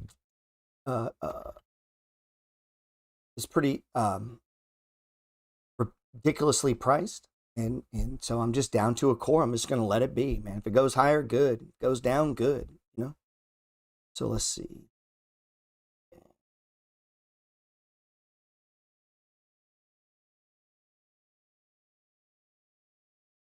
Wish is a good buy right here. This is what you're wanting to do. If you miss a stock, if you miss a breakout, and then a stock moves that damn big and your urge is to go buy it, I don't even know how I met you, to be honest. If your urge is to buy shit after it goes up real big and moves, I really don't know how. I would never be able to hang out with you. It's dumb as dirt, okay? I get it. There's strategies and people that teach that. I just think it's terrible. Because it puts you in a position where all you're doing is hunting breakouts instead of buying the boxes, dummy. You get why I hate it? Because it makes you the sucker who buys after. I want to buy before that happens. That makes sense? So if you were doing Wish and you were buying the stage ones, great. I mean, I'm glad to see it breaking out, right? These are buyable stage ones here. You know, if you caught it at that moment, but you know, it breaks out up here. Now you're interested. And I can't comprehend it because it's the wrong way to see the world. It's not how, anyway, that's just my 2 cents. Chase your money, man. Maybe that works for you. Just don't talk to me. That's all. Go do it. What's another? It's a weak form of. You want to find these when nobody's looking at them. They're at their very fucking low, start to go sideways. That's when you want to buy. Why? Because that's repeatable. That's repeatable. That's getting you ahead of other people. Put you on the other side of the cash register. It also makes when to sell it easy because you got into it with a set of rules. You're going to get out of it with a set of rules. And now you begin to approach this game of trading, position trading, investing with confidence, right? And not reactionary. You're ahead of it. And you want to be ahead of it all the time, not lagging it, chasing it, worrying about it, right? And so you're looking at sectors. So when biotech sell off, guess what? All biotechs will sell off. That's how it works. All of them. And if the sector's in a downtrend and you get a big pop, guess what? I would take that quicker than I would if it was in a bull trend. Why? Because the entire sector's in a downtrend. If you get a big pop, you better sell it because it's going down. Because it's going to be pulled down by the weight of the entire sector. If you're in a bull run and you get big pops, there's no reason to sell as much because the trend is to the upside. So AMC, the win to AMC is to go higher and higher and higher. We're in a bull market, man. How do you know that? Well, where's the price on the right here? 20-day, this is the S&P 500. Where's the 20-day moving average? I had a guy read my book, used to trade with me in the Money Flow Trading Society. Sold all of his stocks to buy Bitcoin. Okay. I own Bitcoin.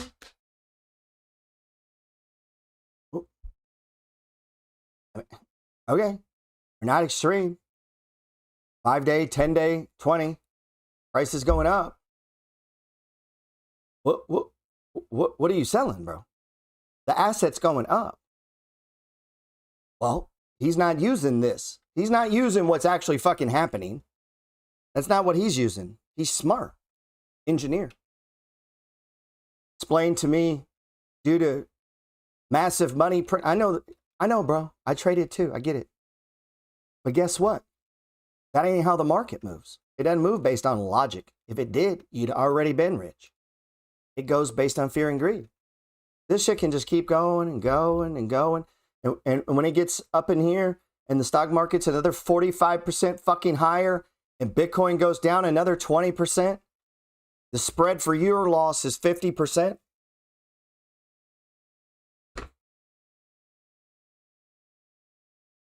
I mean, I don't know. I don't know what to say. I don't know how you could have. I mean, he just never did the money. I mean, he see what I'm saying? Like the guy was never converted. That's not a sell, dude. Listen, dummy, that's not a sell. That's price going up. It's drifting higher. Why would you sell that? That's not an extreme. It's going higher. I don't know. Trying to do an all-in, all-out thing based on logic. Okay. I wish it was that easy. There'd be a lot of rich economists. There'd be no school teachers. Like, why would anybody teach school? Like, you just go use your logic and make money. Let's look at Chewy. Yeah, yeah. I mean, it's got the same problem as Z. Like, we seem to get going. Let's look at Chewy. This one's got, I'm long Zillow. I use the stock every day. I'm a customer. These are our levels. I mean, it's looking negative right now, right? Still above the 20. I mean, anything above the 65. I'd rather buy a box down here or buy hoping this is going to stay intact. I mean, if it doesn't, give it some room. Let it come in. Let it come in. I'd almost wait here. I want this to go back up like we saw with Peloton. No urgency here. This is not going to run away on you. Your target, what do they got on Chewy? 103, dude. Oh, man. See, these are set up so nice, dude. But what we got to be prepared, if you're going to play this one, it could do a third leg down, man. It wouldn't, I mean, I hope not, because that means all these momentum stocks are going down. We got to be mentally prepared because, I mean, that's got to hold. Next level down is way down. So UAVS, CAVS.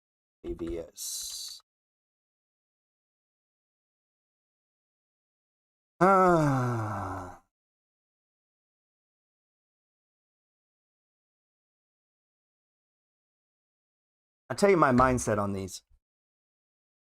He's asking, is this too late? No. It's not too late. It's not ideal. UAVS. And I'll tell you what it does for me. It changes how heavy I go on it. There's no analysts on this stock. So, I mean, I'm guessing your target's $8 and then $15 maybe.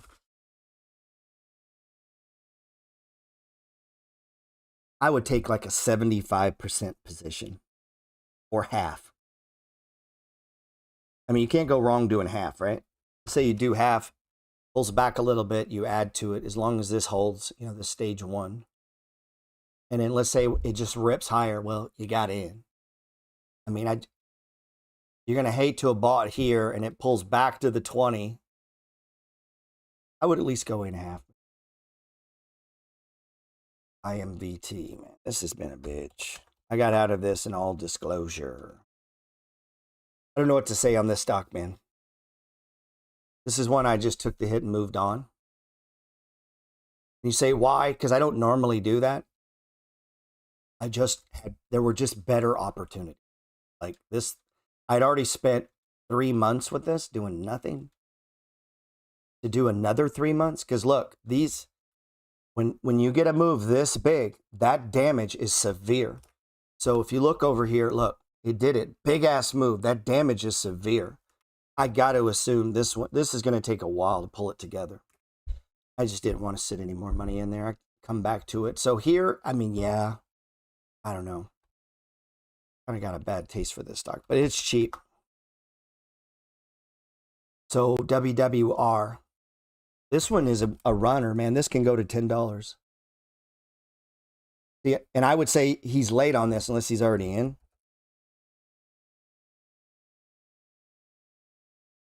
And there's your breakout, right? Classic right there. That price breaking that 20. So now you would just stay long. And look where it stopped, though, previous high. Even though it was that close, that's that pressure. These levels have pressure. We have to assume it's going to go through them. And you just want to be aware, like it's going to stall here. And so if we're trading this to our ultimate goal of this, you got to decide, what is your conviction level that it goes to $9? WWR. Is there a conviction level? No analyst covering it. It's not extreme. Yeah, I mean, I stay with it, man. Again, this is one that if I would be mad at myself for buying here because I didn't buy over here. So I would have been buying a lot more here than here just because I'm mad at myself for not seeing it earlier. If I came in late, I would just buy a little. And then if it pulls back, I'd add to it. If it rips, it is what it is. You can't reward yourself for being late, dude. You know what I mean? Like you got to do some kind of punishment. So if you buy a stock late, you got to do something to punish yourself. You can't just let yourself get away with that. Like go jog 8 miles when it's the hottest of the fucking day. Like something punishing. You can't just let yourself get away with that kind of shit. Nothing permanently damaging. Something. You got to do something. Let's see. Like this one.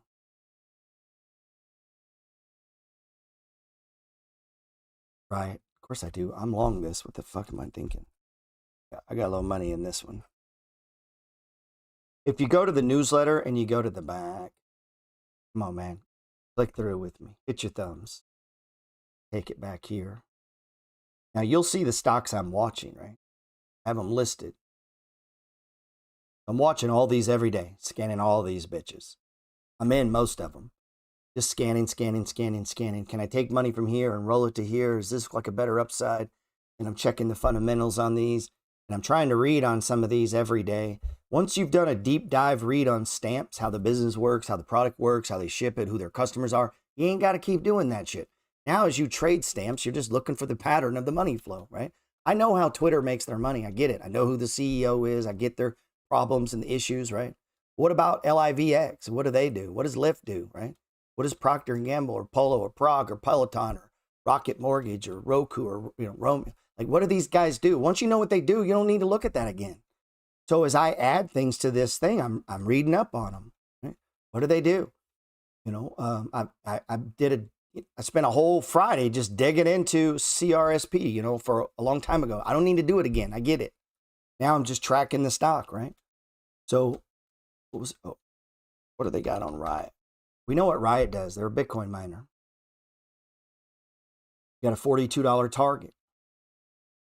Ain't got many analysts on it, but yeah, definitely buy. I'm on it. Now we have the possibility here that if Bitcoin gets smashed, this will get smashed. If Bitcoin breaks out, this is going to break out. Notice the Bitcoin price looks more like this and Riot's moving up. Stocks will trade at a premium to the underlying commodity. Oil stocks will trade higher than oil. Bitcoin stocks will trade higher than the price of Bitcoin likely.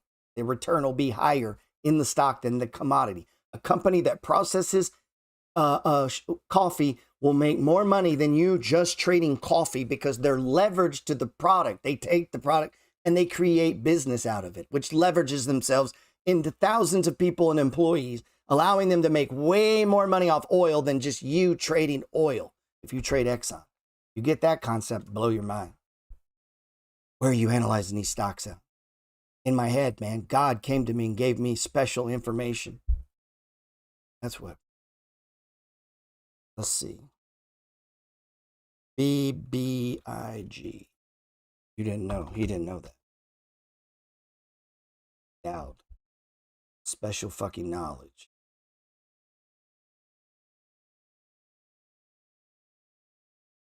Good question, bro. He says, typically on an option on a stage one, I don't teach options, but I'm gonna do a little bit.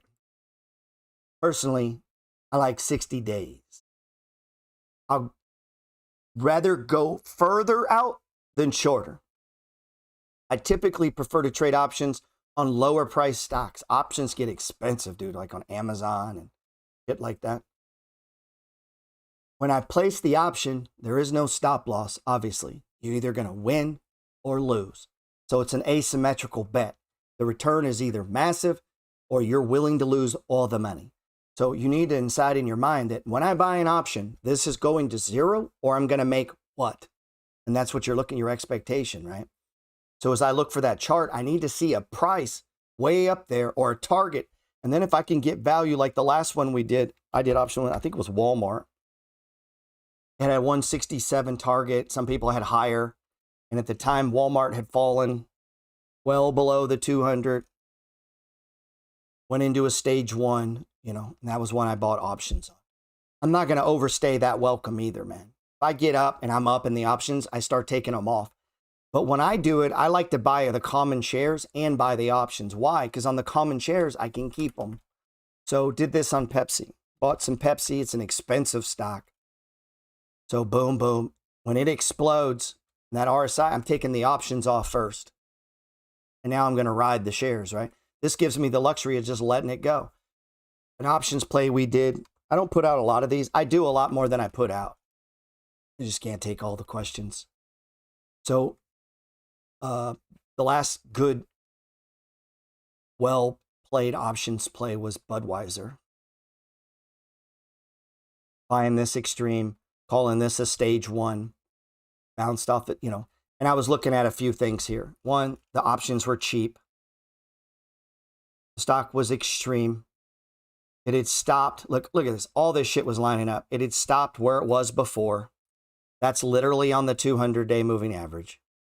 It put in my stage one buy, according to money flow. I could back up and see a big money flow. I could see it, right? So all this shit's coming together in one thing. The options are cheap. And so I buy some shares and I buy call options. And then, of course, it took a while, but they ripped. Target, previous high. Boom, we're out. Nice return. What could you do then? You just let the shares drift, man. You wanted. So I like to stack them, that having shares, because you can just buy 20 shares and 2 options or 50 shares and 2 options and just let them run, man. What about that, man? Come on. I like the 60-day, man. Now, a lot of guys are really into options. I like to sprinkle them. It's like salt and pepper for me, man. Like, it's got to be a no-brainer. Every trade is not an options trade. When I see that, I think, man, this guy's fucking crazy. He's driving a Lambo at full speed every day. That ain't a good idea. You can get there, but it's dumb. Meaning not every move, not every play is an options play. You want to set up, you want the ones that are a no-brainer. And that's the ones you want to put options on. Like you'd be shocked this didn't work. Completely, what the fuck? Like, I can't believe this. That's the ones I put options on. H&R Block, I did options on. Big sell-off, stopped at the 200. The options were dirt cheap. The stock was valued at $22 and is trading at $15, 4 months prior to tax season after COVID. So we got a fundamental case that maybe a lot of people are going to be confused how to do their taxes. Boom, I'm going to get a stage 4 decline. Price goes sideways. And I look and I'm like, damn, those options are cheap. So get long, a couple hundred shares, buy some options, take them off. You say, Gerald, you didn't take them off there. Yeah, I did. Look, our size extreme. And we blew through previous high. And then what? We just let the shares drift.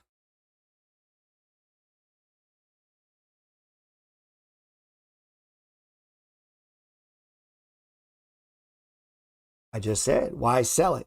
Because it ain't going anywhere, man. And I had breakouts everywhere. And when you get a big move down like that, you're fucked. It's not coming back anytime soon. That stock is going to languor for fucking months to weeks while I got Uber, I got all this shit breaking out, man. I'm not going to sit on that. I'm done. Moved on. You can. There's nothing wrong with that. But remember, I've been trading 20 something years. So sometimes I call an audible because I know what I'm doing. Like I've been doing it a long time.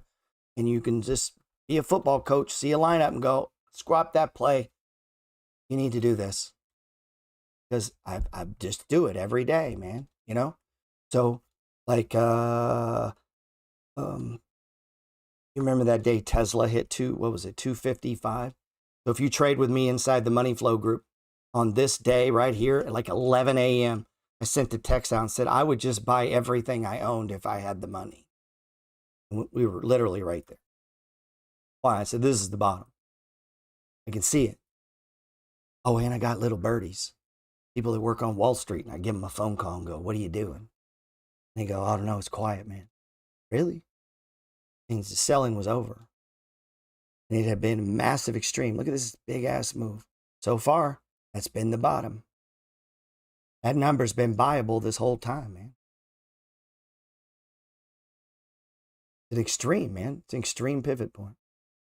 I don't often do that, but every stock in the stock market had done this. That's not one stock. It's all of them. All of the growth stocks were just dropped, dude, for dead.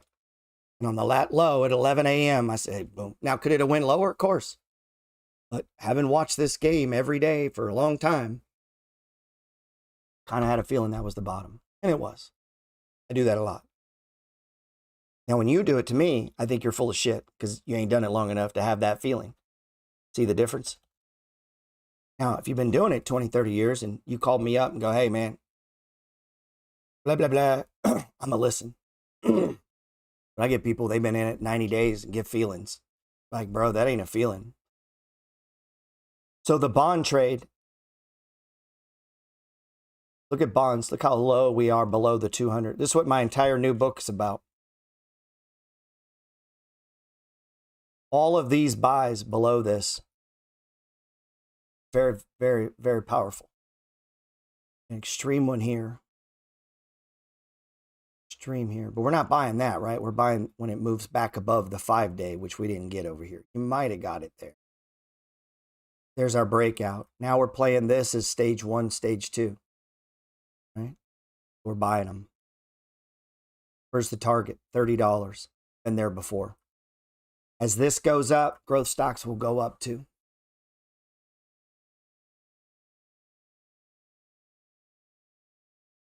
Bonds. Nobody asked me about bonds. Nobody cares about bonds. Caterpillar, baby. Let's see. Yeah, stage 4. Don't be buying this. Don't buy this, man. Take it in.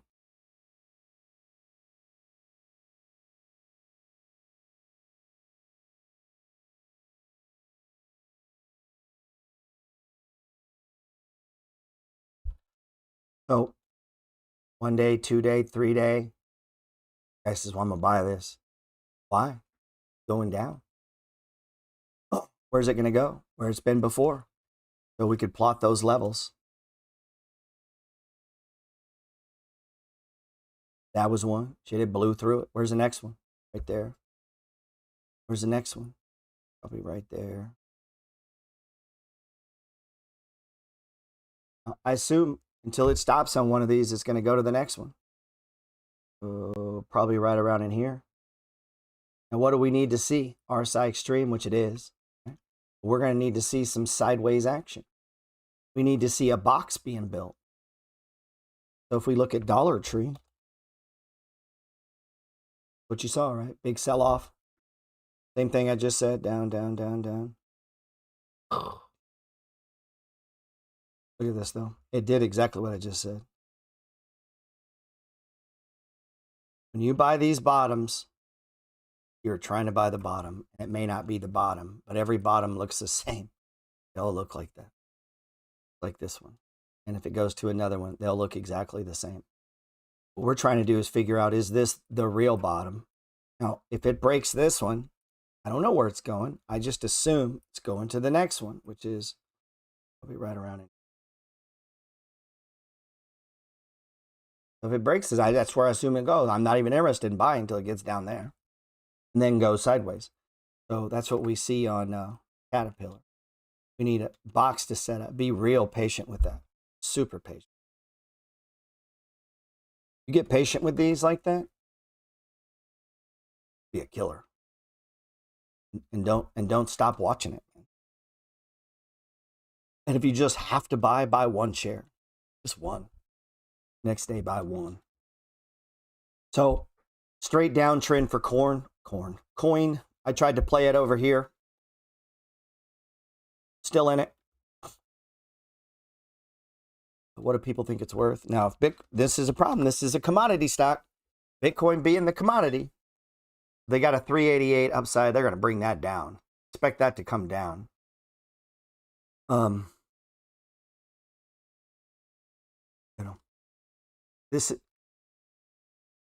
usually go to a 1 hour if I'm trying to get into an IPO. We'll go through this. You'll hear me say every IPO. They're like, what do you think about it? I'm going to tell you, don't buy it, dummy. Only dumb people buy IPOs. Say it again. Only dumb people buy IPOs. No need. All IPOs go down. All of them. Even coin. All of them. All IPOs go down. And then you'll say, but what about, okay, you'll find 2 or 3 that didn't. But the other 9,000 went down. Apple, Google, Facebook, Snapchat, they go down. Beyond Meat, every once in a while you get one that defies that. But listen, you don't have to chase that. What you want to wait is let it come in. So if I don't have all these indicators, I can't possibly buy it because I don't know if it's a good buy or not. So what you do is just shrink the time. You could drop it to a 1 hour and wait till all the money flow indicators, appear, and then you can buy it, man. That's how I do IPOs. Big stage 4 decline. Now on coin, I was using, I believe, a 4 hour. Yeah, we're still on the 4 hour. We had a break, but this is still looking terrible. Actually, it was back here. It looks terrible, man. There's no rush on it. I mean, until Bitcoin gets going, this ain't going to get going. Might just buy Bitcoin. But now the stock should outperform the site that you just used to see price targets. Tip ranks. But before you learn tip ranks, you should learn price goes to previous highs and previous lows. Don't get fixated on the number they say. Get fixated on what the money flow says. You don't even need to know about tip ranks, really. But it does help to narrow it down to quality company.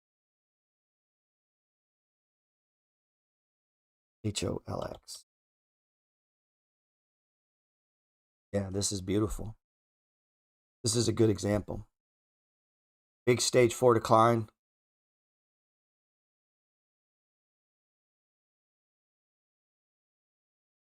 This is what we were saying in the class in the beginning. These initial waves down, if that is that spread apart, you can't trust this box. Not trustworthy. You can trade on it. Just understand the likelihood that this box holds is slim to none.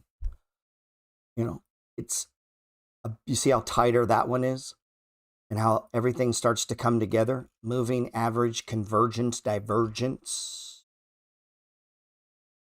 See the MACD come together? Crosses. Convergence. That's it, converging. When there's no converging, you have a box, yes. But all of the other things that have to do with the money flow they're not right yet. There's no convergence. It's actually divergent. So you could nibble on it, but that would be only a nibble because it's probably going lower. But now we're breaking out. See, the configuration has changed. Price is now above the 20. You have a box. 5 and 10 are converging. Yeah, absolutely, man. HOLX, stage 2 breakout. Good one. Now, if you're stalking that stock and you bought some, that's your last time to buy. You should be all in right there.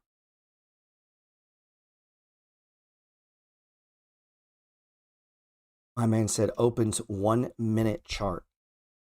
So now we're day trading.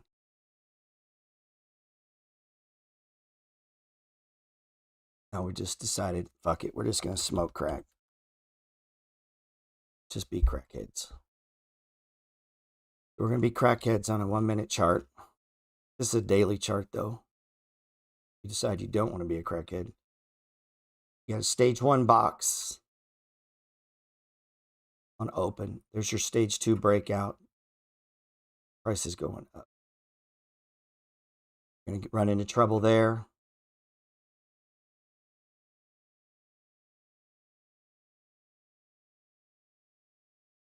I mean, say coin is terrible as crypto is terrible. My man says your H&R block made me $5,000 in options. Nice. Nice. Here we go. He said, no weed, no pills, straight to the crack. In 1 month, let's give him, okay, 1 month. I'm sorry, sir. Check the 1 month. Oh yeah, it looks beautiful. Wolf chaos. Yeah, no, it looks good. I'm long this stock, so obviously I'm just kidding, but we added right here. Let's see, what day did I add to open? I don't want to be a liar. Let's see. Did I add to open?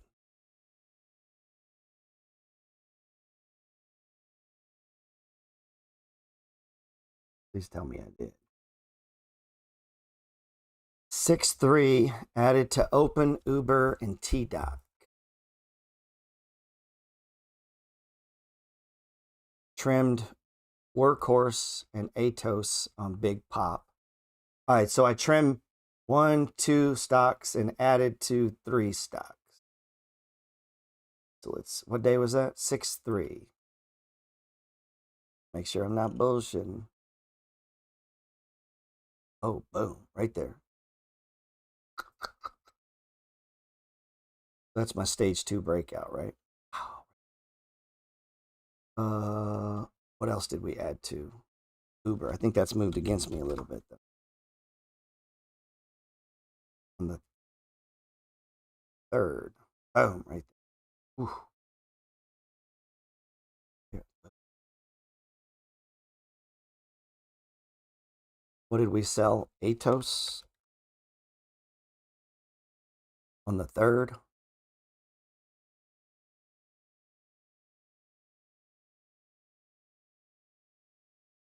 Yeah, so right there. So trim me some Atos where we bought here, wrote it up, took some off. Now, why are we trimming here? RSI is extreme, and this is where price stopped multiple times. See it? So we're probably, near a top here. And then look what happens. Keeps going, man. We keep some on. Runs up a little bit more. Trim a little more.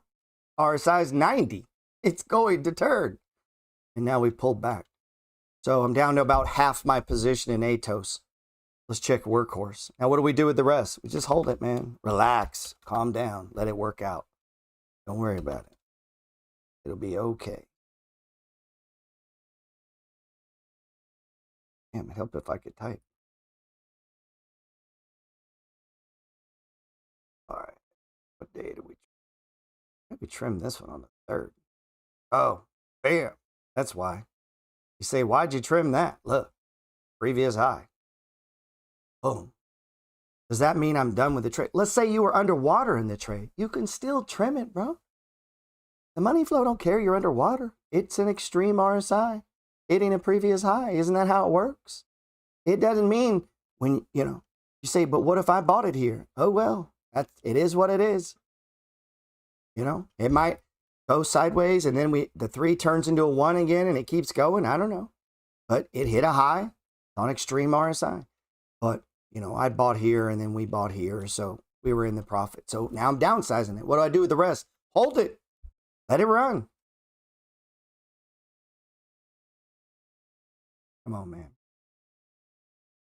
This is easy. Some of you guys should feel guilty. We trim space. Yeah, we already trimmed space, bro. Now we're just riding the rest. So you trimmed it right here. hit previous high. What do we do with the rest? Let it ride. Might add to it if this goes sideways, sets up for a new stage one, and breaks out again. But that could be a while. Money flow is fractal. All right, man, I'm going to let you guys go. Hey, if you're not, the newsletter, I don't send it out every day just when I see these. I call it trades of the week, but it ain't always trade of the week. It might be trade of the 2 months ago. Meaning, I wait until I see one. This has come way down. If you go to the back, I've been posting the crypto stuff in there. If you're trading with me in the money flow gang, in our thing, you can get on my list on this. I don't send a bunch out. Most of you guys are pretty aggressive on this already. Just when I see the ones that are just no-brainers. Like, I don't need to tell you I'm buying Bitcoin every day. It's in a stage one. Just assume I'm buying Bitcoin every day. I've been buying every day. In a state, I'm not going to keep texting you over and over and over saying I'm buying Bitcoin. When it's time to buy, I'll say, hey, time to buy. The next one will be because it's breaking out again. So I try to keep you informed. We're watching this literally every hour on the hour. So trade Bitcoin with us. You don't even have to like Bitcoin. Fuck Bitcoin. Just trade the price with us. You don't even need to understand it. Just get some. That's it, man. You guys be good.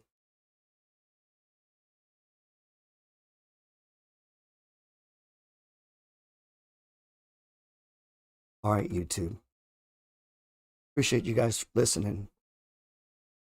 Hopefully the sound was okay. I didn't really check on a lot of that. Drank too many beers before I got in here. Just kidding, man. Actually slowed down on my drinking. Just be good.